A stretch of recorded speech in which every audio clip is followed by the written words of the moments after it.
y a rien à prouver dans cette pratique, il y a rien à pas que dans celle-ci d'ailleurs, dans n'importe quelle pratique, il y a rien à prouver, il y a rien à il y a vraiment rien à prouver en fait. On fait pas, je pense pas, et même moi j'ai mis un petit moment à l'assimiler, même parfois encore carrément je suis là-dedans. On fait pas du yoga pour faire on fait pas du yoga pour ressembler à on fait pas du yoga pour perdre du poids en fait. On fait pas du yoga pour je sais pas, pour tout ça en fait, toute cette sphère de d'ego chum. Et encore une fois, même moi, enfin, parfois je suis dedans et c'est dur. Changer les jambes. Si vous êtes en tailleur, changez même chose les jambes. Tailleur, c'est ça. Pour info. Je dis parce que parfois, même, par exemple, quand je disais les ischios ou le quadriceps, les gens ne savaient pas. Quand je dis les gens, je m'inclus dans les gens.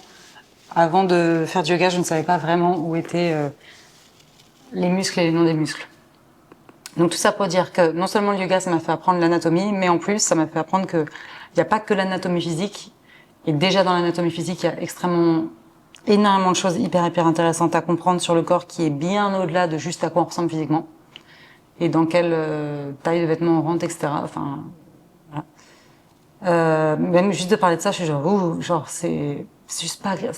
C'est fou parce qu'on a toujours ce genre de conversation dans la tête et pourtant on n'aime pas en parler et c'est pas agréable et c'est pas cool. Enfin, c'est pas stylé en fait. Mais pas stylé dans le sens, genre c'est chiant. Genre c'est ouf vraiment parce que parfois je pense à ça et je me dis, en fait c'est chiant. Mais il faut penser à ça quand même, parce que justement, on se rend compte qu'on n'a pas envie d'être dans ça. Donc je reviens, le yoga, ça m'a fait apprendre l'anatomie physique, mais aussi l'anatomie des sentiments, de l'énergie, de la spiritualité, du mental.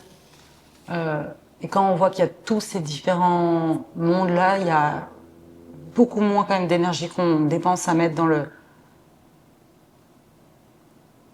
superflu.